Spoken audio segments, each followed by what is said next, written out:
টি-20 বিশ্বকাপে বাংলাদেশের জায়গায় স্কটল্যান্ডকে সুযোগ দেওয়ায় চটেছেন শহীদ আফ্রিদি। আইসিসিকে ডাবল স্ট্যান্ডার্ড থেকে দূরে থাকার নির্দেশনা দিয়েছেন পাকিস্তানের সাবেক এই অধিনায়ক।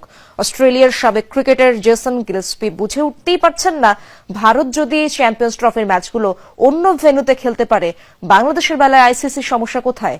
বাংলাদেশের মতো পাকিস্তানও যদি বিশ্বকাপ না খেলে তখন পরিস্থিতি কি হবে, সেটা মনে করিয়ে দিয়েছেন রশিদ লতিফ।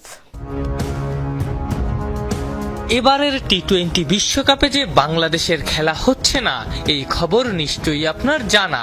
নিরাপত্তা ইস্যুতে ভারতের মাটিতে বাংলাদেশের খেলতে না চাওয়া, আইসিসিরও ভেন্যু বদলানোয় অস্বীকৃতি, ফলাফল বাংলাদেশের জায়গায় এবারের টি-20 বিশ্বকাপ খেলবে স্কটল্যান্ড। আইসিসির এমন সিদ্ধান্তে চটেছেন শাহিদ আফ্রিদি।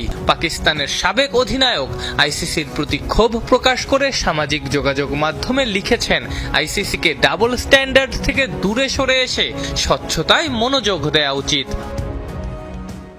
বাংলাদেশে এবং আইসিসি ইভেন্টে খেলা একজন সাবেক আন্তর্জাতিক ক্রিকেটার হিসেবে আইসিসির এমন অধারাবাহিকতায় আমি প্রচন্ড হতাশ। তারা চ্যাম্পিয়ন্স ট্রফিতে পাকিস্তানে না যাওয়ার জন্য ভারতের আবেদন ঠিকই গ্রহণ করলেও বাংলাদেশের বেলায় করেনি। ধারাবাহিকতা আর স্বচ্ছতা বিশ্ব ক্রিকেট নিয়ন্ত্রণের ভিত্তি। বাংলাদেশের ক্রিকেটার ও লক্ষ লক্ষ ভক্ত সম্মানের যোগ্য, ডাবল স্ট্যান্ডার্ডের না। আইসিসির সেতু বন্ধন করা উচিত, ধ্বংস না। এমন সিদ্ধান্তে অবাক অস্ট্রেলিয়ার সাবেক ক্রিকেটার জেসন গিলেস্পিও। তিনি বুঝে উঠতেই পারছেন না, ভারত যদি চ্যাম্পিয়ন্স ট্রফির ম্যাচগুলো অন্য ভেন্যুতে খেলতে পারে, বাংলাদেশের বেলায় আইসিসির সমস্যা কোথায়?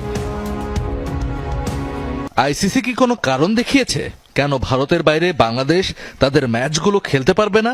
যতদূর মনে করতে পারি, ভারত চ্যাম্পিয়ন্স ট্রফির ম্যাচগুলো পাকিস্তানে খেলতে চায়নি এবং তাদেরকে সেই সুযোগ দেওয়া হয়েছিল। এই ঘটনায় বিবৃতি দিয়েছে বিশ্ব ক্রিকেটারদের সংগঠন ওয়ার্ল্ড ক্রিকেটার্স অ্যাসোসিয়েশন। ডব্লিউসি এর মতে, ক্রিকেট তখনই শক্তিশালী যখন সবার অংশগ্রহণ সেখানে থাকে।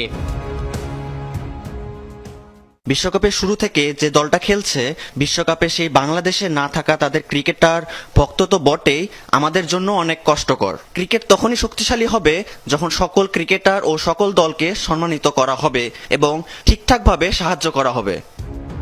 রশিদ লতিফ তো আরো এক কাঠি সরেস। বাংলাদেশের মতো পাকিস্তানও যদি বিশ্বকাপ না খেলে তখন পরিস্থিতি কি হবে, সেটাও মনে করিয়ে দিলেন লতিফ।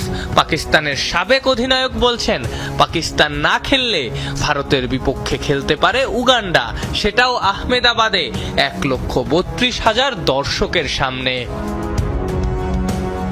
আফনান পিয়াল, যমুনা স্পোর্টস।